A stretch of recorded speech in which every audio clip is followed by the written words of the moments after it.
اعوذ باللہ من الشیطان الرجیم بسم اللہ الرحمن الرحیم الحمد للہ الاول بلا اول کان قبلہ والآخر بلا آخر یکون بعدہ الذي قصرت عن رؤيته ابصار الناظرین وعجزت عن نعته اوہام الواصفین ثم الصلاة والسلام على اشرف الانبیاء والمرسلین وخاتم النبیین سیدنا ونبینا ومولانا ومولا الثقلین جد الحسن والحسین ابی القاسم محمد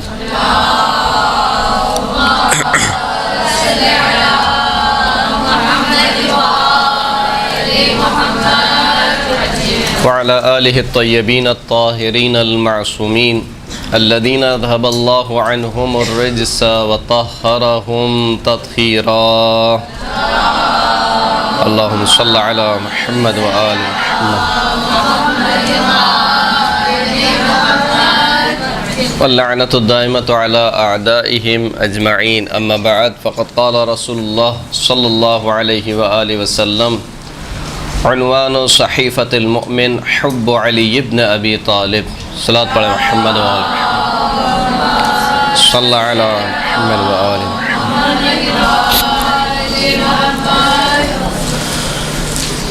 آج کے دن کی مناسبت سے آپ تمام مومنات کی خدمت میں اور بالخصوص امام زمانہ عجل اللہ تعالی فرجہ شریف صلی علی محمد وآل محمد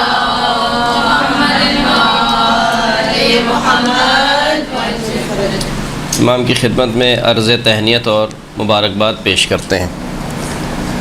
آج جس ہستی کی ولادت ہوئی ہے شاید اس ہستی کے لیے اس طریقے سے مبارکباد دینی چاہیے کہ خدا کو ولی مبارک، نبی کو وسیع مبارک، فاطمہ کو ہمسر مبارک، حسنین کو ابو الحسنین مبارک، کعبے کو قبلہ مبارک اور علی والوں کو علی مبارک۔ صلی علی محمد وآل محمد۔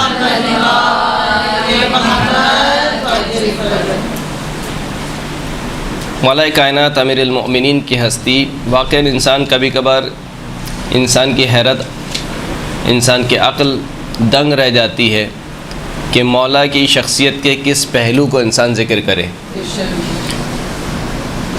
یعنی مولا کائنات نے اپنی زندگی میں جس روپ کو دھارا ہے وہ روپ فضیلت بن گیا،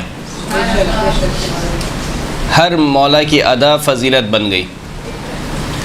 حد ہے کہ مولا کی خاموشی بھی فضیلت بن گئی، یعنی 25 سال جو مولا کائنات خاموش رہے، تلوار نہیں اٹھائی، وہ خاموشی بھی فضیلت بن گئی۔ تو مولا کائنات کی زندگی کا ہر رخ فضیلت ہے، اور انسان کس رخ کو بیان کرے کبھی کبھار انسان حیرت میں رہ جاتا ہے کہ کون سی فضیلت ہے کہ جس کو انسان بیان کرے۔ مولا کائنات امیر المؤمنین علی بن ابی طالب کی شخصیت جس طریقے سے صلی علی محمد وآل محمد رسول اللہ نے بیان فرمائی اور غیر معمولی انداز اپنایا اس شخصیت کو سمجھانے کے لیے، بلکہ یوں کہا جائے کہ پنجتن پاک یعنی مولا کائنات اور ان کی فرزند حسنین شریفین اور بی بی فاطمہ زہرا سلام اللہ علیہا، ان تمام ہستیوں کو صلی علی محمد وآل محمد، ان تمام ہستیوں کو سمجھانے کے لیے، ان کا تعارف کرانے کے لیے اللہ کے رسول نے غیر معمولی انداز اپنایا ہے۔ مثال کے طور پر کلما دخلت علیہا قام الیہا، کلما دخلت علیہ قام الیہا، جب بھی بی بی داخل ہوتی تھیں رسول اللہ پر، رسول اللہ کیا کرتے تھے؟ صرف کھڑے نہیں ہوتے تھے، قام الیہا، کھڑے ہوتے تھے اور ریسیو کرنے جاتے تھے، یعنی دروازے تک لینے جاتے تھے۔ یہ غیر معمولی کام تھا جس کو نقل کیا راوی نے۔ اگر غیر معمولی کام نہ ہوتا تو راوی نقل نہیں کرتا۔ اگر نارمل پریکٹس ہوتی، عرب کا ہر باپ اس طریقے سے کرتا تو راوی اس کو نقل نہیں کرتا، لیکن راوی اس کو نقل کر رہا ہے، اس کا مطلب ہے کہ کوئی غیر معمولی کام ہے۔ درست ہے؟ اسی طریقے سے مثال کے طور پر رسول خدا سجدے میں ہے اور امام حسین علیہ السلام سوار ہو جاتے ہیں، صلی اللہ علیہ محمد وآل محمد۔ پشت رسول پر سوار ہو جاتے ہیں اور رسول اللہ اپنا سجدہ طول دے دیتے ہیں، طول دے دیتے ہیں، یہاں تک کہ اصحاب اٹھ کر دیکھتے ہیں تو پھر دیکھتے ہیں کہ ایک بچہ ہے جو پشت رسول پر سوار ہے۔ جب نماز تمام ہو جاتی ہے تو پوچھتے ہیں کہ یا رسول اللہ کیا کوئی وحی نازل ہوئی یا کوئی حادثہ رونما ہوا کہ آپ نے سجدہ اتنا طولانی کر دیا؟ تو فرمایا کہ نہ کوئی وحی نازل ہوئی نہ کوئی حادثہ رونما ہوا، بلکہ یہ میرا بچہ میری پشت پر سوار تھا اور میں نے پسند نہیں کیا کہ جب تک یہ خود سے نہ اتر جائے میں سر اپنا سجدے سے اٹھا لوں۔ تو یہ ایک غیر معمولی کام ہے۔ اسی طریقے سے امام حسن مجتبیٰ کے ساتھ بھی یہ کام کیا کہ بچوں کو گود میں اٹھا رہے ہیں، کبھی بچوں کے لیے ناقہ بن رہے ہیں۔ یہ تمام کام جو رسول اللہ انجام دے رہے ہیں، آپ عرب کی اس ذہنیت کو سوچتے ہوئے ان کاموں کو دیکھیے کہ وہ ذہنیت کہ جس میں اگر کوئی مرد کسی بچے کو گود لے لے تو یہ عیب شمار کیا جاتا تھا۔ عرب کے زمانے میں اگر کوئی مرد کسی بچے کو گود میں لے لے عیب شمار کیا جاتا تھا۔ ایسے میں اللہ کے رسول نہ صرف گود لے رہے ہیں بلکہ کاندھے پر سوار کر رہے ہیں، نہ صرف ہی کاندھے پر سوار کر رہے ہیں بلکہ بچوں کے لیے ناقہ بن رہے ہیں، نہ صرف ناقہ بن رہے ہیں بلکہ بچے جب کہہ رہے ہیں کہ یا رسول اللہ آج کے دن ہر بچے کے پاس سواری ہے اور سواری کی لگام بھی موجود ہے، ہماری سواری کی لگام کہاں ہے؟ تو اللہ کے رسول نے اپنی ایک زلف کو ایک بچے کے ہاتھ میں دیا، دوسری زلف کو دوسرے بچے کے ہاتھ میں دیا، کہا کہ یا رسول اللہ ہر ایک کی سواری آواز نکالتی ہے، ہماری سواری آواز کیوں نہیں نکالتی؟ اللہ کے رسول نے آواز بھی نکال کے دکھائی۔ تو یہ غیر معمولی کام تھا کہ جسے دیکھ کر خود صحابی کہنے لگے کہ کتنے اچھی سواری ہے تم لوگوں کی، کہ جواب میں رسول اللہ نے کہا کہ یہ نہ دیکھ کتنی اچھی سواری ہے، یہ دیکھ کتنے اچھے سوار ہیں۔ تو یہ غیر معمولی کام ہوا۔ پھر اب غدیر خم کا پورا واقعہ کہ جس میں ہر کام غیر معمولی تھا۔ بھائی آپ کو اعلان کرنا تھا، آپ منی کے میدان میں کر دیتے اعلان، جب سارا مسلمانوں کا جو ہے وہ مجمع اکٹھا تھا، عرفات میں کر دیتے، یہ جب سارا مسلمانوں کا مجمع اکٹھا تھا کہ نہیں غدیر کے مقام پر کہ جہاں پر سے لوگ الگ الگ ہو رہے ہیں، عراق والے الگ ہو رہے ہیں، شام والے الگ ہو رہے ہیں، اس مقام پر جمع کیا، نہ صرف جمع کیا بلکہ انتظار کرایا گیا۔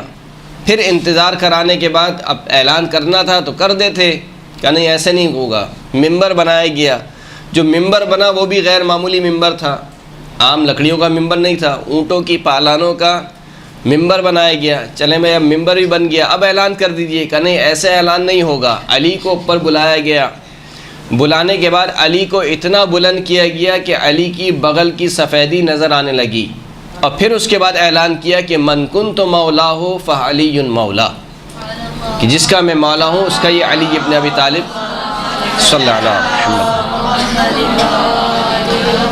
تو یہ تمام کام غیر معمولی کیوں انجام دے رہے ہیں اللہ کے رسول؟ اس لیے کہ تاکہ ذہنوں میں نقش ہو جائے، ذہنوں میں نقش ہو جائے۔ اگر ایک کام معمول کے مطابق ہوتا ہے تو وہ اتنا تاثیر نہیں رکھتا۔ جیسے مثال کے طور پر آپ ہر ہفتے یہاں پر آتی ہیں، ہر ہفتے درس ہوتا ہے، ہر ہفتے ایک عالم آتا ہے، وہ آپ کے سامنے گفتگو کرتا ہے، آپ چلے جاتی ہیں۔ لیکن اگر مثال کے طور پر آج کے درس میں آپ آئی ہوں اور کوئی غیر معمولی کام ہو جائے، مثلا کیا غیر معمولی کام ہو جائے؟ مثلا عالم کا امامہ گر جائے، مثال کے طور پر ایک دم سے لائٹ ساری آف ہو جائیں، مثال کے طور پر کوئی بھی غیر معمولی کام ہو جائے تو یہ والا جو درس ہوگا اس حوالے سے یاد رہے گا کہ دیکھیں ہم نے فلاں درس میں شرکت کی تھی، اس میں یہ کام ہوا تھا۔ تو خطبے تو اللہ کے رسول نے بہت سارے دیے ہیں، اپنی پوری زندگی میں خطبے دیتے ہوئے آئے ہیں، لیکن وہ خطبے مسلمانوں کو یاد نہیں رہے کیونکہ معمول کے مطابق تھے۔ وہ خطبہ جو رسول خدا نے غدیر خم میں دیا وہ سب کو یاد رہا، کیوں؟ کیونکہ کام غیر معمولی ہوا تھا۔ درست ہے؟ یہی کام اللہ نے اپنایا کہ علی کی ولادت معمول کے مطابق نہیں کی بلکہ غیر معمولی انداز میں کی، کہ نہ علی سے پہلے کسی بچے کی ولادت ایسی ہوئی اور نہ علی کے بعد اب کسی بچے کی ولادت ایسی ہوگی۔ اب لوگ کہتے ہیں کہ یہ تو اتفاق تھا، بچہ بہرحال کہیں نہ کہیں تو پیدا ہونا تھا، تو فاطمہ بنت اسد کعبے میں چلے گئیں، وہاں پہ پیدا ہو گیا، اس میں فضیلت کون سی ہے؟ اگر گھر پہ رہتی تو گھر میں پیدا ہو جاتا، کعبے کے علاوہ کسی اور کے گھر چلے جاتی تو بچہ تو بہرحال پیدا ہونا ہے کہیں نہ کہیں، تو اس میں کون سی فضیلت ہے؟ تو ہم بھی یہی کہتے ہیں کہ بچہ تو کہیں نہ کہیں تو پیدا ہونا تھا، کعبے کو ہی کیوں چنا گیا؟ بھائی جب آپ خود کہہ رہے ہیں کہ کہیں نہ کہیں پیدا ہونا تھا تو فاطمہ بنت اسد کے گھر پہ ہو جاتا، کسی اور کے گھر پہ ہو جاتا، کعبے کو ہی کیوں چنا گیا؟ اور پھر جس انداز میں چنا گیا کہ فاطمہ بنت اسد کعبے میں در سے داخل نہیں ہوئی ہے بلکہ دیوار کو در بنایا گیا ہے، اور پھر وہ دیوار، پھر وہ جو در بنا ہے وہ در دوبارہ دیوار بن گئی ہے۔ 3 دن تک فاطمہ بنت اسد خانہ کعبہ میں رہی ہیں، اور پھر 3 دن کے بعد فاطمہ بنت اسد خانہ کعبہ سے باہر تشریف لائی ہیں، یہاں تک کہ خانہ کعبہ کے دروازے کو کھولنے کی کوشش کی جاتی ہے مگر یہ خانہ کعبہ کا دروازہ نہیں کھلتا ہے۔ تو یہ تمام کام یہ بتلاتے ہیں کہ یہ کوئی محض اتفاق نہیں ہے کہ آپ کہیں گے محض اتفاق ہے، ایک کام ہونا تھا وہ اس طریقے سے ہو گیا، ایسا نہیں ہے۔ تو جو کام اپنایا گیا ائمہ معصومین علیہ السلام کی ولادت کے وقت، وہ بھی کیا تھا؟ ایک غیر معمولی انداز تھا۔ مولا مشکل کشا کی ولادت کا انداز ایک غیر معمولی انداز تھا۔ ایک اور طریقہ جس کو خداوند کریم نے قرآن مجید میں اپنایا ہے، وہ طریقہ کیا ہے؟ وہ طریقہ یہ ہے کہ شاہد اللہ انہ لا الہ الا اللہ، اللہ گواہی دیتا ہے کہ اللہ کے علاوہ کوئی معبود نہیں ہے۔ اللہ گواہی دیتا ہے کہ اللہ کے علاوہ کوئی معبود نہیں ہے۔ تو آپ کہیں کہ آپ تو خود ہی مدعی ہیں، اب خود ہی گواہ کیسے؟ یعنی اگر میری کوئی چیز چوری ہو جائے مثال کے طور پر، اور میں جاؤں کسی کے پاس اور اس سے کہوں کہ میری چیز چوری ہو گئی ہے، اور وہ مجھ سے کہے کہ گواہ کون ہے؟ میں کہوں کہ میں خود گواہ ہوں، تو کہا کہ بھائی تم خود مدعی ہو، تم خود دعویٰ کر رہے ہو کہ تمہاری چیز چوری ہو گئی ہے، تم خود گواہ کیسے بن سکتے ہو؟ خداوند کریم کہہ رہا ہے کہ میں خود ہی مدعی ہوں اور خود ہی گواہ بھی ہوں۔ اس کا کیا مطلب ہے؟ اس کا مطلب یہ ہے کہ اگر خدائی کمال دیکھنا چاہتے ہو تو کہیں اور تلاش نہ کرو، خود میری ذات میں غور و فکر کرو، یعنی میرے صفات میں غور و فکر کرو۔ مثال دیتے ہیں، مثال کے طور پر اگر ایک چیز سونا ہے اور پوری دنیا کہے کہ وہ چیز سونا نہیں چاندی ہے، تو کیا پوری دنیا کے کہنے سے وہ چیز چاندی میں تبدیل ہو جائے گی؟ نہیں ہوگی۔ ایک چیز اگر چاندی ہے اور پوری دنیا کہے کہ وہ سونا ہے، تو کیا پوری دنیا کے کہنے سے وہ چیز سونا بن جائے گی؟ نہیں بنے گی۔ سونا کیا چیز سونا ہوگی؟ جس میں سونے کا کمال پایا جاتا ہوگا، اور چاندی وہ چیز ہوگی جس میں چاندی کا کمال پایا جاتا ہوگا۔ نہ کسی کے کہنے سے کوئی چیز سونا بنتی ہے، نہ کسی کے کہنے سے کوئی چیز چاندی بنتی ہے۔ بالکل یہی معاملہ عقائد کا ہے۔ عقائد میں جو معاملات طے ہوتے ہیں وہ کمالات سے طے ہوتے ہیں۔ جس میں خدائی کمال ہوگا وہ خدا کہے جانے کے لائق ہوگا، چاہے کوئی مانے یا چاہے کوئی نہ مانے، پوری دنیا انکار کر دے، اس سے کیا خدائی میں کوئی کمی آ جائے گی یا خدا نہیں رہے گا؟ اور اگر پوری کائنات کہے کہ اشہد ان لا الہ الا اللہ، پوری کائنات گواہی دے، تو کیا ان کی گواہی سے خدا بنے گا؟ یا نہیں، خدا وہ ہوتا ہے جس میں خدائی کمال پایا جائے۔ اسی بات کو یہ آیت واضح کر رہی ہے، شاہد اللہ انہ لا الہ الا اللہ، خود خدا کی ذات یہ اس بات پر گواہ ہے کہ خدا کے علاوہ کوئی اور معبود ہو ہی نہیں سکتا ہے۔ درست ہے؟ اسی طریقہ کار کو انبیاء کرام نے اپنایا قرآن مجید میں۔ حضرت ابراہیم نے جب سورج کو دیکھا تو کہا کہ یہ میرا رب ہے، جب پہلے ستارے کو دیکھا کہا کہ یہ رب ہے، فلما افلت قال انی لا احب العافلین، جب وہ ڈوب گئے تو کہا کہ میں ڈوب جانے والے کو پسند نہیں کرتا، یعنی جو ڈوب جائے وہ خدا ہو ہی نہیں سکتا۔ تو خدا کو خدائی کمال سے پہچانوا رہے ہیں، یہ بات واضح ہو گئی۔ اسی طریقے سے آپ آ جائیے نبوت کے مرحلے پر۔ نبی وہ ہوگا جس میں نبوت کا کمال پایا جاتا ہوگا، چاہے کوئی مانے چاہے کوئی نہ مانے۔ حضرت نوح علیہ الصلوۃ والسلام، حضرت ہود علیہ الصلوۃ والسلام، حضرت صالح علیہ الصلوۃ والسلام اپنی قوم کو سمجھاتے رہے، اور ان کی قوم جواب میں کیا کہتی رہی کہ تم ہماری طرح کے ایک بشر ہو، یعنی تم جو یہ نبوت کا دعویٰ کر رہے ہو یہ فقط ایک ڈھونگ ہے، تم ہماری طرح کے ایک بشر ہو، تم ہماری طرح کھاتے پیتے ہو، ہماری طرح چلتے پھرتے ہو، ہماری طرح سوتے جاگتے ہو، تم میں اور ہم میں کوئی فرق نہیں ہے۔ لیکن تمام انبیاء کہتے رہے کہ صحیح ہے کہ ہم بشر ہیں، لیکن ہم بشر ہونے کے باوجود خداوند کریم نے ہم پر ایک خاص فضل کیا ہے کہ ہمارا رابطہ وحی الہی کے ذریعے سے خداوند کریم سے ہے، لیکن نہیں مانا۔ کیا ان کے نہ ماننے سے، مثال کے طور پر حضرت نوح علیہ السلام 950 سال تبلیغ کی، کشتی میں کتنے بندے سوار ہوئے؟ بہت تھوڑے سے بندے سوار ہوئے. تو کیا آپ یہ کہیں گی کہ کیونکہ لوگوں نے ان کا انکار کر دیا لہٰذا وہ نبی نہیں ہیں؟ نبوت کے مرحلے میں بھی کیا چاہیے؟ نبوت کا کمال چاہیے، رسالت کا کمال چاہیے. اسی طریقے سے امامت کے مرحلے پہ بھی امامت کا کمال ہونا ضروری ہے. جس میں امامت کا کمال نہیں ہے وہ لاکھ دعویٰ کرتا رہے کہ میں امام ہوں، چاہے لوگ اس کو امام بنا بھی دیں، پوری دنیا اس کو امام بنا دے، لیکن کیونکہ امامت کا کمال نہیں ہے لہٰذا وہ امام نہیں بن سکتا ہے. مولا کائنات کے ساتھ یہی مسئلہ ہوا کہ لوگوں نے مسند خلافت چھین تو لی لیکن وہ کمالات کیسے چھینیں گے؟ اب غور کیجئے، یعنی تاریخ میں 25 سال تک مولا کائنات خلافت سے، خلافت ظاہری سے محروم رہے، لیکن ان 25 سالوں میں جو بھی خلیفہ بنا وہ آتا کس کے پاس تھا؟ مولا کائنات کے پاس. جب بھی امت کو کوئی مشکل پیش آتی تھی وہ کہاں پر آتے تھے؟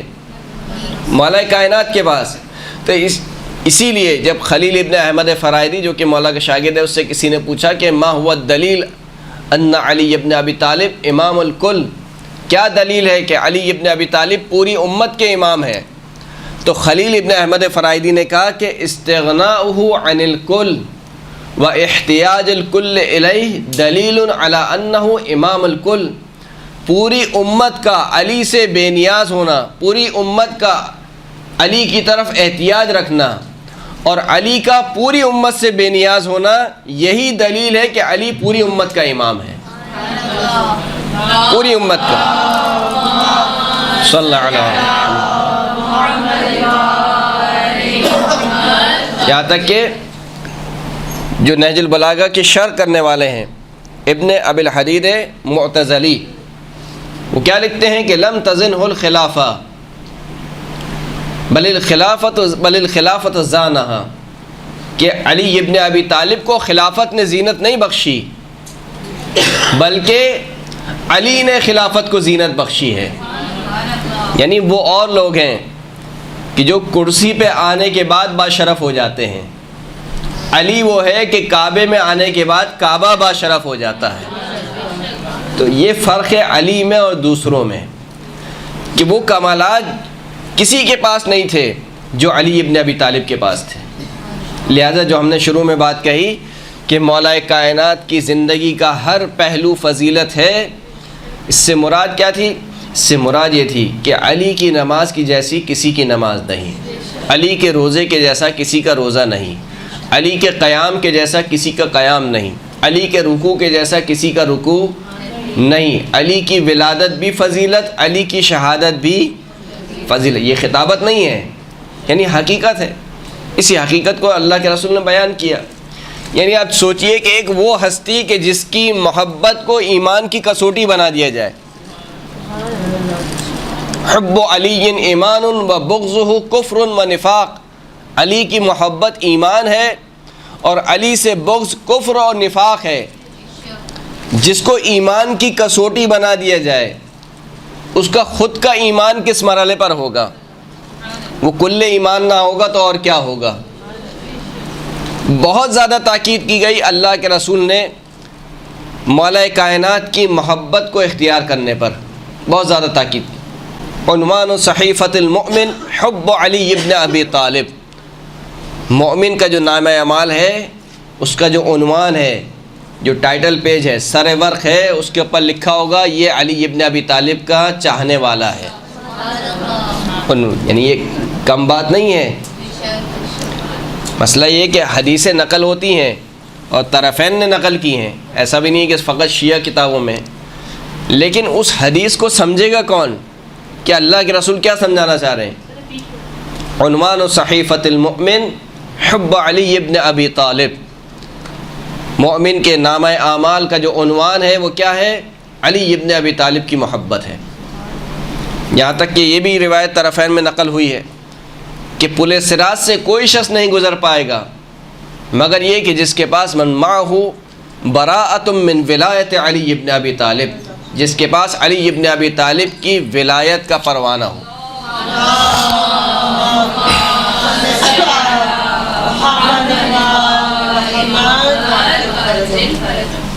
تو یہ اس قدر تاکید کیوں کی جا رہی ہے؟ کیوں بار بار اللہ کے رسول امت سے کہہ رہے ہیں کہ دیکھو میرے اہل بیت سے محبت اختیار کرو، اور بالخصوص مولا کائنات کے لیے، کہ جہاں ایمان کی کسوٹی بنا دیا، کہا کہ مومن کے صحیفے کا عنوان، مومن کے نام اعمال کا عنوان مولا کائنات کی محبت ہے، یہ تاکید کیوں ہے اس قدر؟ میں کچھ حدیث آپ کی خدمت میں پیش کرنا چاہوں گا کہ جو خود محبت کو اختیار کرنے کے بارے میں رسول خدا نے فرمائی ہیں۔ کچھ حدیثیں ہوئے ہیں کہ جس میں مولا کائنات کی محبت کو اللہ کی محبت قرار دیا گیا۔ ان اللہ تعالی عہد الی عہدا فی علی، خداوند کریم نے مجھ سے علی کے بارے میں ایک عہد لیا۔ فقلت یا ربی بینہ لی، میں نے پروردگار سے کہا کہ یا ربی، اے پروردگار میرے لیے اس عہد کو بیان فرما۔ فقال اسمع، تو اللہ نے کہا کہ اے حبیب سنو۔ فقلت سمعت، میں نے کہا کہ میں سن رہا ہوں۔ فقال ان علی رایۃ الہدی، علی ہدایت کا پرچم ہے۔ و امام اولیائی، علی میرے اولیاء کا امام ہے، میرے چاہنے والوں کا امام ہے۔ و نور من اطاعنی، علی ہر اس شخص کا نور ہے جو میری اطاعت کرتا ہے۔ وہو الکلمۃ التی الزمتها المتقین، یہ وہ کلمہ ہے کہ جس کو میں نے لازم قرار دے دیا ہے پرہیزگاروں کے لیے۔ من احبہ احبنی، جو علی سے محبت کرے گا وہ مجھ سے محبت کرے گا۔ علی کی محبت کو مساوی قرار دیا کس کا؟ اللہ کی محبت کا۔ جیسے قرآن مجید کی آیت میں رسول اللہ کی محبت کو، رسول اللہ کے اتباع کو مساوی قرار دیا کس کا؟ اللہ کی محبت کا۔ ومن یتبع قل ان کنتم تحبون اللہ فاتبعونی یحببکم اللہ، اے حبیب آپ ان سے کہہ دیجیے کہ اگر تمہیں دعوی محبت ہے اللہ سے تو میری اتباع کرو۔ رسول اللہ کی اتباع کو مساوی قرار دیا کس کا؟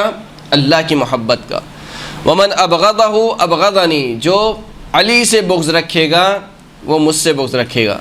فبشرہ بذالک، بس علی کو جا کر یہ بشارت دے دو۔ اسی طریقے سے ایک اور روایت جو کہ ابن عباس سے نقل ہوئی ہے، بعثنی النبی صلی اللہ علیہ وآلہ الی علی بن ابی طالب فقال انت سید فی الدنیا وسید فی الآخرہ۔ ابن عباس کہتے ہیں کہ مجھے رسول اللہ نے علی ابن ابی طالب کے پاس بھیجا اور کہا کہ علی سے کہو کہ وہ دنیا میں بھی سید و سردار ہے، آخرت میں بھی سید و سردار ہے۔ من احبک فقد احبنی، اے علی جو تجھ سے محبت رکھے گا وہ مجھ سے محبت رکھے گا۔ وحبیبک حبیب اللہ، جو تجھ سے محبت رکھے گا، جس کو تجھ سے محبت ہوگی اس کو اللہ سے محبت ہوگی۔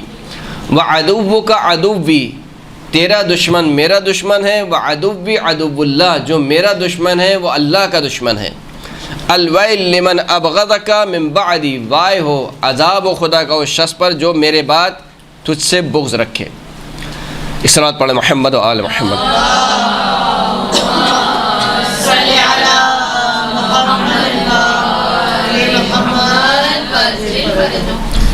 پھر کچھ روایت میں مولا کائنات کی محبت کو رسول اللہ کی محبت قرار دیا گیا۔ من احب علی فقد احبنی، جو علی سے محبت رکھے گا اس نے مجھ سے محبت کی۔ ومن ابغض علی فقد ابغضنی، جس نے علی سے بغض رکھا اس نے مجھ سے بغض رکھا۔ من احبہ فقد احبنی ومن احبنی فقد احب اللہ، جس نے علی سے محبت کی اس نے مجھ سے محبت کی، جس نے مجھ سے محبت کی اس نے اللہ سے محبت کی۔ ومن ابغضہ فقد ابغضنی ومن ابغضنی فقد ابغض اللہ، جس نے علی سے بغض رکھا اس نے مجھ سے بغض رکھا، جس نے مجھ سے بغض رکھا اس نے اللہ سے بغض رکھا۔ علی اقضى امتی بکتاب اللہ، علی میری امت میں سب سے زیادہ بہترین قضاوت کرنے والا ہے کتاب خدا کے مطابق۔ اقضى امتی، سب سے زیادہ بہترین۔ فمن احبنی فلیحب، پس جو مجھ سے محبت رکھتا ہے، یعنی رسول اللہ فرماتے ہیں کہ جو مجھ سے محبت کرنا چاہتا ہے اسے چاہیے کہ علی ابن ابی طالب سے محبت رکھے۔ فإن العبد لا ينال ولایتی الا بحب علی علیہ السلام، کوئی بھی بندہ جو ہے وہ میری ولایت کو حاصل نہیں کر سکتا مگر یہ کہ علی ابن ابی طالب کی محبت کے ذریعے سے۔ خلقت انا وعلی من نور واحد، میں اور علی ایک ہی نور سے پیدا کیے گئے۔ فمحبی محب علی، جو مجھ سے محبت کرنے والا ہے وہ علی سے محبت کرنے والا ہے۔ ومبغضی مبغض علی، جو مجھ سے بغض رکھنے والا ہے وہ علی سے بغض رکھنے والا ہے۔ کذب من زعم انہ یحبنی ویبغض ھذا، وہ شخص جھوٹ بولتا ہے جو کہے کہ رسول اللہ سے تو محبت رکھتا ہے مگر علی سے بغض رکھے. یعنی رسول اللہ سے محبت اس وقت تک نہیں ہو سکتی جب تک علی سے محبت نہ ہو.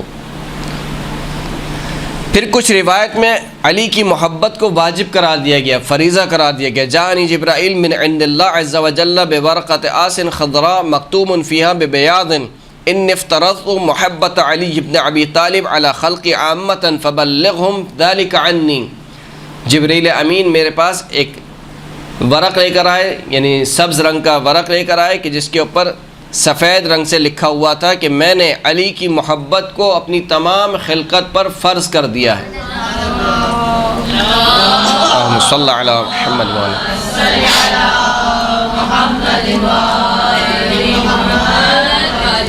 اسی طریقے سے ایک اور روایت میں آیا کہ ان جبرائیل حبط علی یوم الاحزاب، احزاب والے دن جبرائیل مجھ پر نازل ہوئے. وقال ان ربک یقرؤک السلام، آپ کا پروردگار آپ پر سلام بھیجتا ہے. وَيَقُولُ لَكَ، اور آپ کے لیے کہتا ہے کہ انی قد افترضت حب علی بن ابی طالب ومودتہ علی اہل السماوات واہل الارض، میں نے علی کی محبت کو اور علی کی مودت کو آسمان والوں پر اور زمین والوں پر واجب قرار دے دیا. فلم اعذر فی محبتہ احدا، پس علی کی محبت میں کسی کو چھوٹ دینے والا نہیں ہوں. فمر امتک بحبہ، پس اپنی امت کو علی کی محبت کے بارے میں حکم دو. فمن احبہ فبحبی وحبک احبہ ومن ابغضہ فببغضی وبغضک ابغضہ. فرمایا کہ جو بھی علی سے محبت رکھے تم اس سے میری محبت کی وجہ سے اور اپنی محبت کی وجہ سے اس سے محبت رکھو، اور جو بھی علی سے بغض رکھے تم اس سے میرے بغض کی وجہ سے اور علی کے بغض اپنی بغض کی وجہ سے بغض رکھو. یعنی علی کی محبت کو کسوٹی قرار دیا. اسی طریقے سے کچھ اور روایت میں کیا قرار دیا؟ مولا کائنات کی جو محبت ہے اس محبت کو عبادت قرار دیا. حب علی عبادہ، علی کی محبت عبادت ہے. لا يقبل اللہ ایمان عبد الا بولایتہ والبراءۃ من اعدائہ، خداوند کریم کسی بندے کے ایمان کو قبول نہیں کرے گا مگر یہ کہ علی کی ولایت کے ذریعے سے اور علی کی دشمن کے براءت کے ذریعے سے. ولایت علی ابن ابی طالب ولایت اللہ وحبہ عبادت اللہ، علی کی ولایت اللہ کی ولایت ہے اور علی کی محبت اللہ کی عبادت ہے. علی باب علمی ومبین لامتی ما ارسلت به من بعد حبہ ایمان وبغضہ نفاق والنظر الیہ رأفۃ ومودتہ عبادہ. رسول خدا فرماتے ہیں کہ علی میرے علم کا دروازہ ہے، انا مدینۃ العلم وعلی بابھا ومبین لامتی، اور علی بیان کرنے والا ہے اس چیز کو کہ جس چیز کو میں اپنی امت کی طرف دے کر بھیجا گیا. یعنی میں نے جو احکامات بیان کیے ہیں اس کی تفسیر کہاں سے ملے گی؟ علی ابن ابی طالب سے ملے گی. حبہ ایمان، علی کی محبت ایمان ہے. وبغضہ نفاق، علی سے بغض کیا ہے؟ نفاق ہے. ومودتہ عبادہ، علی سے محبت عبادت ہے. حب علی عبادہ. کچھ روایت میں علی ابن ابی طالب کی محبت کو نعمت قرار دیا گیا. حب علی نعمت، علی کی محبت نعمت ہے. واتباعہ فضیلت، علی کا اتباع کرنا فضیلت ہے. علی کے جیسا عمل انجام دینا فضیلت ہے. یہاں تک کہ کہا گیا کہ اگر جو شخص اپنے دل میں ہماری محبت کی ٹھنڈک کو محسوس کرے تو وہ کثرت کے ساتھ اپنی والدہ کے لیے دعا کرے. اللہم صل علی محمد و آل محمد. فلیکثر الدعاء لامہ، اپنی والدہ کے لیے کثرت کے ساتھ دعا کرے. کیوں؟ کیونکہ اس نے، تمہاری والدہ نے تمہارے والد کے ساتھ خیانت نہیں کی، کہ جس کا نتیجہ یہ ہے کہ تم ہماری محبت کو اپنے دل میں محسوس کر رہے ہو. علی کی محبت کو عروۃ الوثقی قرار دیا گیا، مضبوط رسی. من احب ان یتمسک بالعروۃ الوثقی فلیتمسک بحب علی، جو یہ چاہتا ہے کہ اللہ کی مضبوط رسی کو تھام لے، فلیتمسک بحب علی، اس کو چاہیے کہ علی کی محبت کو اختیار کرے. وہ اہل بیتی، اور میرے اہل بیت کی محبت کو اختیار کرے. من احب ان یتمسک بالعروۃ الوثقی التي لا انفصام لها فلیتمسک بولایت اخی و وصی علی ابن ابی طالب فإنه لا يهلك من أحبه وَتَوَلَّاهُ وَلَا يَنْجُو مَنْ أَبْغَضَهُ وَأَعْدَاهُ، جو یہ چاہتا ہے کہ اللہ کی مضبوط رسی کو تھامے تو اسے چاہیے کہ میرے بھائی میرے وسیع علی ابن ابی طالب کی ولایت کو اختیار کرے، کیونکہ جو شخص بھی علی سے محبت رکھے گا، علی کی ولایت رکھے گا، وہ ہلاک نہیں ہو سکتا ہے، اور وہ شخص نجات نہیں پا سکتا ہے جو علی سے بغض رکھے گا۔ کچھ حدیث میں مولا کائنات کی محبت کو افضل الاعمال قرار دیا گیا، جیسے کہ روایت کہتی ہے کہ ہم رسول اللہ کے ساتھ صبح کی نماز پڑھ رہے تھے کہ نماز ختم ہونے کے بعد اللہ کے رسول ہماری طرف متوجہ ہوئے اور کہا کہ معاشر اصحابی، اے میرے اصحاب، رأیت البارحہ عم حمزہ بن عبد المطلب، میں نے کل رات خواب میں اپنے چچا حضرت حمزہ ابن عبد المطلب کو دیکھا، واخی جعفر ابن ابی طالب، اور اپنے بھائی جعفر ابن ابی طالب کو دیکھا، وبین ایدیہما طبق من نبق فاکل ساعۃ، ان کے سامنے ایک تش رکھا ہوا تھا کہ جس کے اندر جو ہے وہ جس تش میں کھجوریں موجود تھیں، انہوں نے ایک وقت تک اس کھجوروں کو کھایا، ثم تحول الى النبق عنبا، پھر اس کے بعد وہ کھجوریں جو ہے وہ انگور بن گئیں، پھر انہوں نے انگور کھایا، پھر اس کے بعد وہ انگور دوبارہ کھجور بن گئے، پھر انہوں نے کچھ دیر تک وہ کھجور کھائے، فدنوت منہما، بس میں ان دونوں سے قریب ہوا، اللہ کے رسول فرماتے ہیں کہ میں ان دونوں سے قریب ہوا، فقلت، میں نے ان دونوں سے کہا کہ بأبی انتما، میرے ماں باپ آپ دونوں پر فدا ہوں، ای الاعمال وجدتما افضل، آپ نے یعنی اب تو آپ کو نامہ اعمال بند ہو چکا ہے، دنیا سے آپ لوگ چلے گئے ہیں، دنیا سے جانے کے بعد کس عمل کو آپ نے سب سے بہترین عمل پایا؟ قالا، دونوں نے کہا، کن دونوں نے؟ حضرت حمزہ اور حضرت جعفر، ان دونوں نے کہا فدیناک بالآباء والامہات، ہمارے ماں باپ، ہمارے آباء و اجداد آپ پر فدا ہوں، وجدنا افضل الاعمال، ہم نے 3 اعمال کو سب سے بہترین اعمال پایا، وہ 3 اعمال کون سے تھے؟ الصلاۃ علیک، آپ پر درود بھیجنا، اللہم صلی علی محمد وآل محمد، وسقی الماء، پانی پلانا، اور تیسرا عمل حب علی ابن ابی طالب،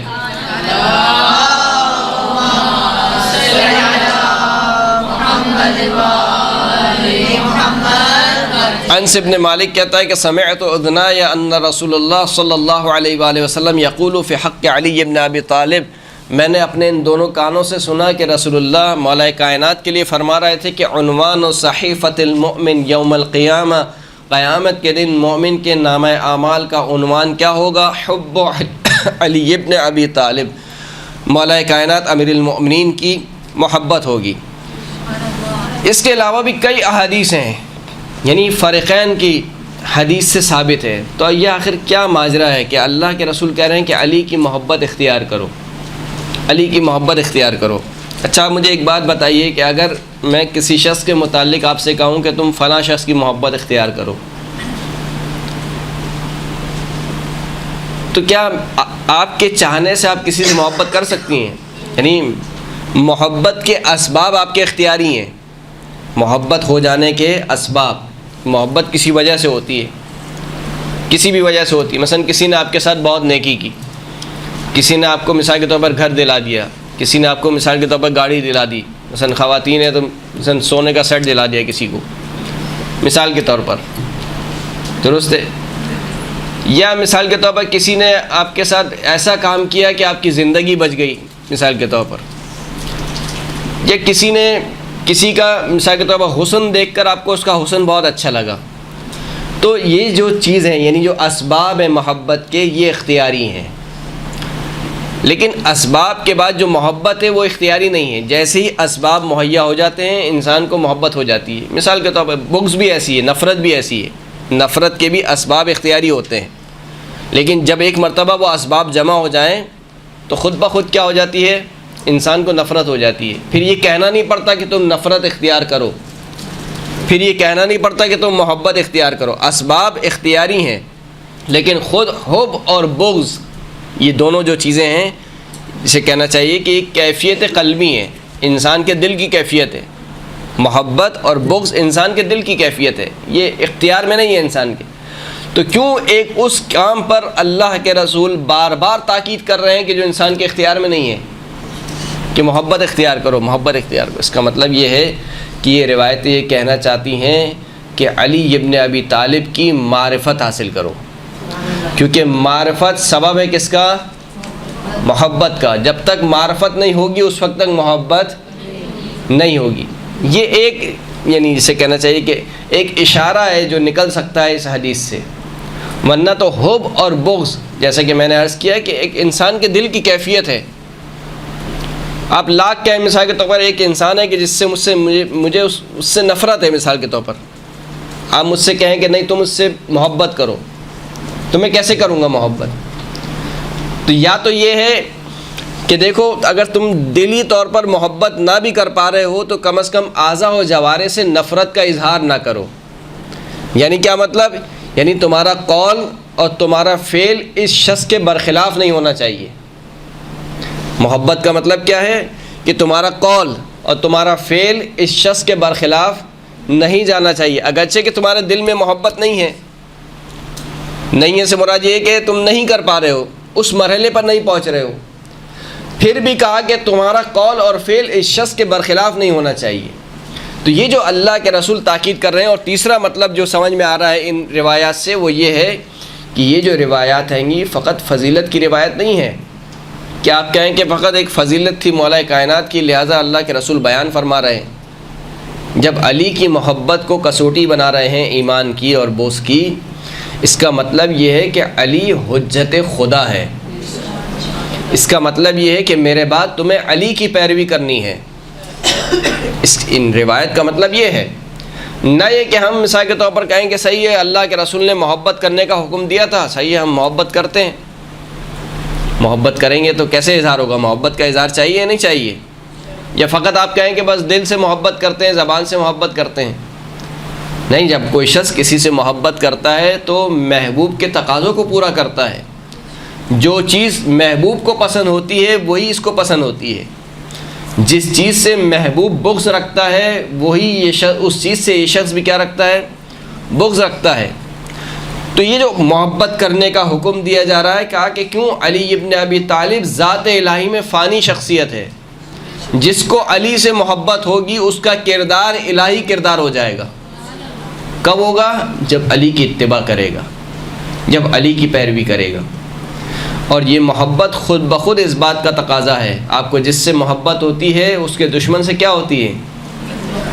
نفرت ہوتی ہے۔ یہ نہیں ہو سکتا کہ محبوب سے بھی محبت ہو اور محبوب کے دشمن سے بھی محبت ہو سکتا ہے؟ نہیں ہو سکتا، سوائے مسلمانوں کے اور کہیں نہیں ہو سکتا، کہ جہاں قاتل بھی رضی اللہ ہے اور مقتول بھی رضی اللہ ہے۔ کیسے ممکن ہے کہ آپ کہیں کہ ایک طرف علی ابن ابی طالب ہے، ایک طرف دوسرا گروہ ہے؟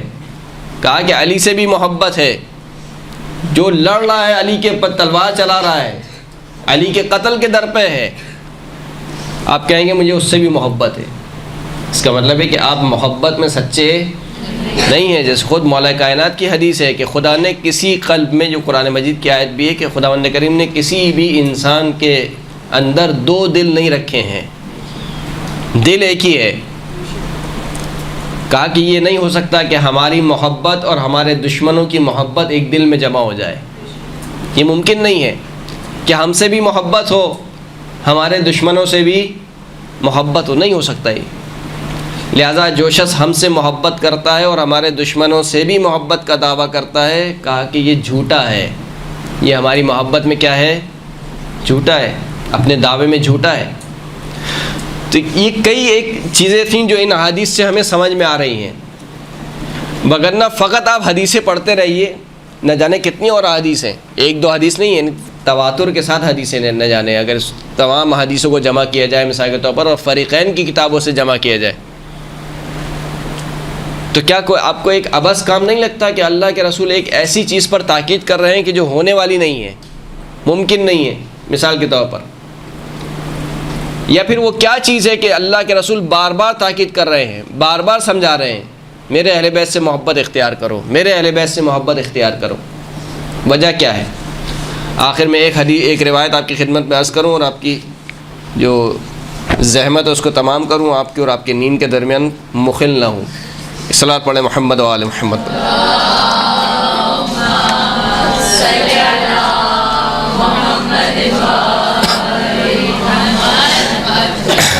ابن عمر سے روایت ہے سألنا النبی عن علی ابن ابی طالب، ہم نے علی ابن ابی طالب کے بارے میں رسول اللہ سے سوال کیا، فغضب، تو اللہ کے رسول غضبناک ہو گئے، ثم قال، اس کے بعد فرمایا کہ ما بال اقوام یذکرون من منزلتهم من اللہ کا منزلتی، اس قوم کو کیا ہو گیا ہے کہ علی کے اندر کیڑے نکالتے ہیں، علی کے کردار میں شک کرتے ہیں کہ وہ علی کے جس کی منزلت ایسے ہی ہے کہ جیسی میری منزلت خدا کے نزدیک ہے۔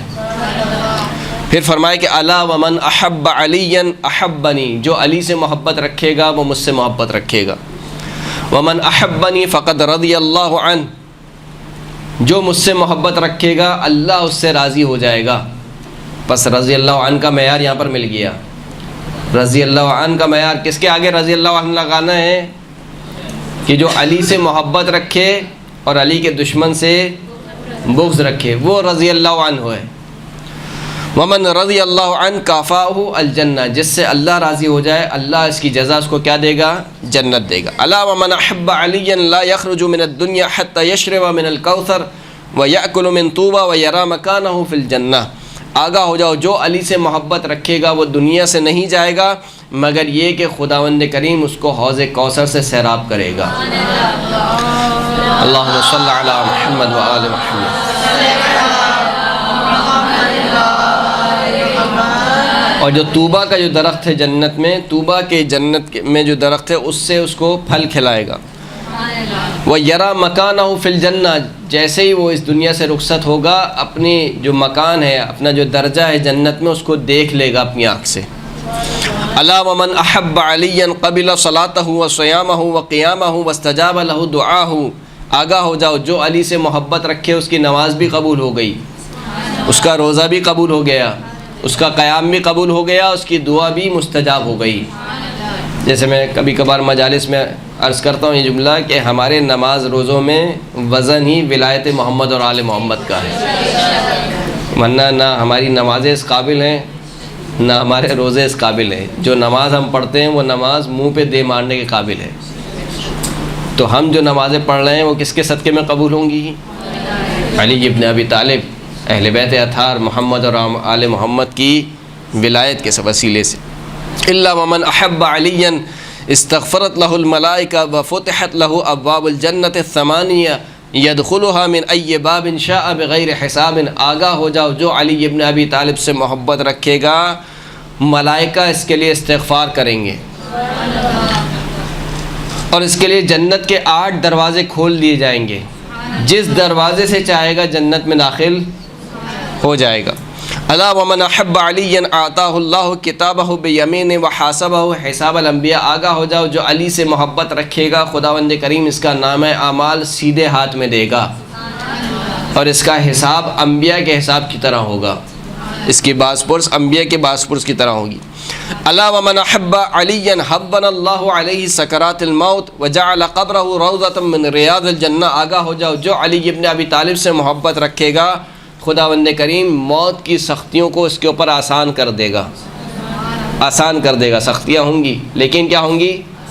آسان ہوں گی، اور اس کی قبر کو جنت کے باغوں میں سے ایک باغ قرار دے گا۔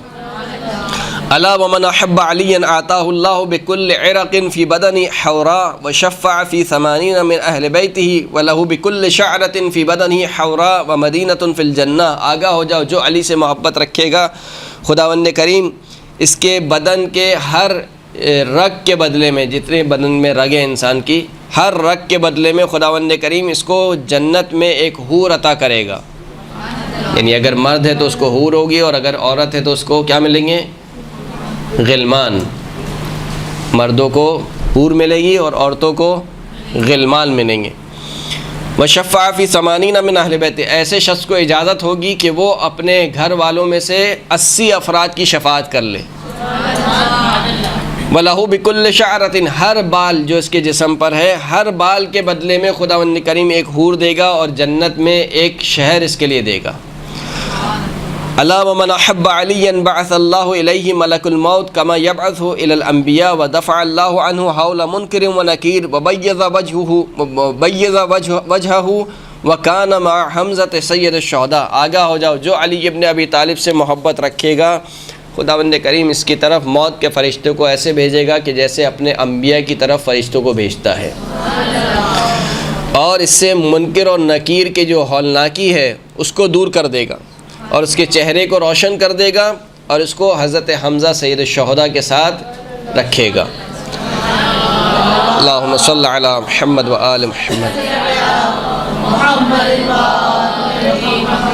الا ومن احب علیا اثبت اللہ فی قلبی الحکمہ واجرى علی لسانی الصواب وفتح اللہ علیہ ابواب الرحمہ۔ آگاہ ہو جاؤ، جو علی ابن ابی طالب سے محبت رکھے گا خداوند کریم اس کے دل سے حکمت کے چشمے جاری کرے گا اور اس کی زبان پر حق جاری کرے گا، اور خداوند کریم ایسے شخص کے لیے رحمت کے دروازوں کو کھول دے گا۔ الا من احب علیا سمی فی السماوات والارض اسیر اللہ۔ آگاہ ہو جاؤ، جو علی سے محبت رکھے اس کو آسمانوں اور زمینوں میں اسیر اللہ کہہ کر پکارا جائے گا، یعنی یہ وہ شخص ہے کہ جو اللہ کا غلام ہے، اس نے اپنے آپ کو اللہ کے حوالے کر دیا ہے۔ الا ومن احب علیا ناداہ ملک من تحت العرش یا عبد اللہ استأنف العمل فقد غفر اللہ لک الذنوب۔ آگاہ ہو جاؤ کہ جو علی سے محبت رکھے گا ایک فرشتہ اس کو ندا دے گا عرش کے نیچے سے کہ اے اللہ کے بندے اب شروع سے عمل انجام دے کہ خدا نے تیرے پچھلے سارے گناہوں کو معاف کر دیا ہے۔ یہ کوئی خطابت نہیں ہے، یعنی مبالغہ آرائی نہیں ہے۔ بس اوقات ہم سمجھتے ہیں تو کہتے ہیں کہ یہ یعنی کیسے ہو سکتا ہے، درست ہے؟ سوچتے ہیں کہ یہ یعنی ایسی مثال کے طور پر بیان ہو رہا ہے، ایسا کچھ نہیں ہے، ایسا کچھ نہیں ہے، جبکہ واقعاً ایسا ہی ہے۔ اگر واقعاً کوئی محب ہو جائے علی ابن ابی طالب کا، کس کی طرح؟ میثم تمار کی طرح۔ کوئی محب ہو جائے علی ابن ابی طالب کا ابو ذر غفاری کی طرح، کوئی محب ہو جائے علی کا مقداد کی طرح، کوئی محب ہو جائے علی کا سلمان کی طرح، تو پھر کیوں نہیں ہو سکتا؟ کیوں نہیں ہو سکتا؟ جن کے صدقے میں خداوند کریم نے جنت کو خلق کیا ہے، جو خود قسیم النار والجنہ ہے، کہ جب کسی نے کہا کہ اے علی آپ کے بابا تو نعوذ باللہ جہنم میں جل رہے ہیں، تو مولا کائنات نے کہا کہ ماہ فض اللہ فاک، خاموش ہو جا، خدا تیرا منہ توڑ دے۔ ابی معذب فی النار وابنہ قسیم الجنت والنار، کیا میرے بابا جہنم میں جل رہے ہیں اور ان کا بیٹا جنت اور جہنم کو تقسیم کرنے والا ہے؟ تو وہ علی ابن ابی طالب جس کے لیے کہا کہ جنت اور جہنم کو تقسیم کرنے والے ہیں، یہاں تک کہ پل صراط پر کھڑے ہو جائیں گے اور جہنم سے کیا کہیں گے کہ ھذا لی و ھذا لک، یہ تیرا ہے اور یہ میرا ہے۔ تو یہ انسان کو یہ نہ سمجھے کہ نعوذ باللہ کوئی مبالغہ آرائی ہے، ایسی بس خطابت ہو رہی ہے، خطابت نہیں ہو رہی ہے۔